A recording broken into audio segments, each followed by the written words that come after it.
Hi, my name is Lisa Mislevy, and I'm a registered dietitian, and I am part owner of Keto Cats Bakery with my partner Anna Sherman, who is a keto cook. Today we're going to be doing keto chocolate pudding. So if you haven't already, download your recipe off of the website and you can follow along with me and see how I do this. So there's 3 recipe versions on here. There's a 2-to-1 ratio, a 3-to-1, and a 4-to-1. I'm going to show you how to make the 2-to-1 today, but if you want to make the 3 or 4-to-1, you are going to alter the fat in the recipe by adding more coconut oil, okay? And it's all listed here. We'll talk about it. All right, so to do the 2-to-1 recipe, we're gonna mix all the ingredients together in a bowl or whatever you're using to mix your ingredients. We're going to whisk it or blend it, we're going to heat it, and then we're gonna pour it into cups, okay? So first I'm going to start, let me back up and tell you this. If you haven't seen any of my other videos, I like to start with a scale and I put my mixing bowl on it because I like to use just one bowl so there's less washing. I turn it on or I tear it so that it's at 0 with the bowl already on it, and then I add my ingredients one at a time up into the grams that I need, and that is how I start. So for this one, I'm gonna start with the heavy cream, and we're looking at the 2-to-1 recipe here. So for heavy cream, it calls for 380 grams, and I'm gonna pour that much in here. Now I have pre-measured my ingredients so you don't have to watch me do the boring stuff. So that's 380 grams of heavy cream. Then I'm gonna put in the powdered erythritol, and that calls for 65 grams, okay? And gelatin is first on this list, but I put it in last because I don't want it to clump in the middle of the liquid of my recipe. Next, I'm doing 21 grams of cocoa powder, and you're gonna make sure that it's unsweetened.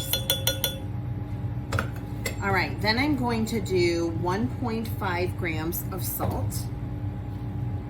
So then I'm gonna measure out 1.5 grams. I always double check because you never wanna put something in and then realize it was wrong after and you can't take it back out. Okay, next is going to be 8 grams of vanilla.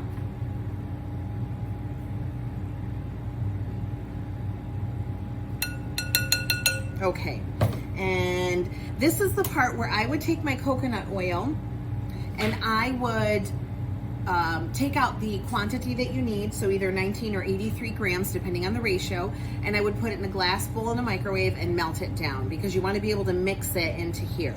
So if you put it in like this, it will just be chunky, so you want to make sure you microwave it first or put it on the stove and melt it down. Then you can put it in your cold ingredients, or you can put it directly into your pot when you're going to heat it. That would even be fine too, actually. Okay, so then we're going to do vanilla, and we want 8 grams. So I'm going to weigh that out. Oh wait, I already did vanilla. I apologize. I'm doing gelatin. See, that's why you double check. I always, even though I do this every day, I check my ingredients. So I'm going to do,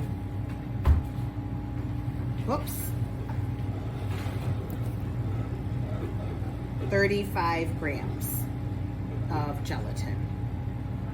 Okay, there we go. All right, so now I have these. You can do a few different methods for mixing it. You can get an immersion blender, and you can put it, blend it that way so that you're, again, not dirtying anything other than the immersion blender wand. You can just use a whisk. The only thing with a whisk is that you're gonna get the chocolate clumps in here. So if you don't care about that, then don't worry about it. When you go on the stove and heat it, sometimes that will dissolve the chocolate into the cream, and sometimes it doesn't. You can blend it after if you want it to be smooth. You can also put it into one of these, your Ninja or whatever brand you have, and do it that way. And that's a quick way to really get those clumps out. Okay, so then after you're happy with how it looks, you're going to pour it into a pot like that. And if you're doubling the recipe, that's fine. Obviously use a bigger pot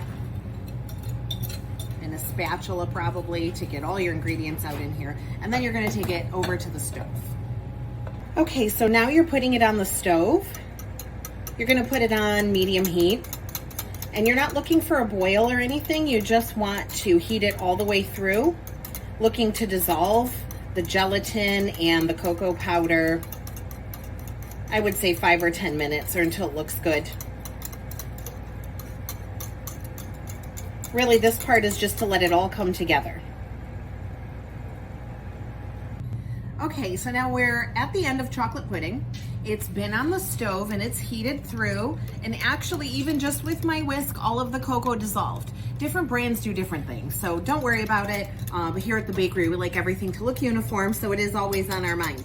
Okay, so we have our heated and now slightly cooled chocolate pudding liquid, which I've left out maybe 10 or 20 minutes because it depends on what container you're putting them into. So if you have glass bowls at home that you're using, like little Pyrex ones with the lid on them, they can handle a hotter pudding to go in, but mine are plastic cups we use here at the bakery, so I don't want to melt them, which I have done before.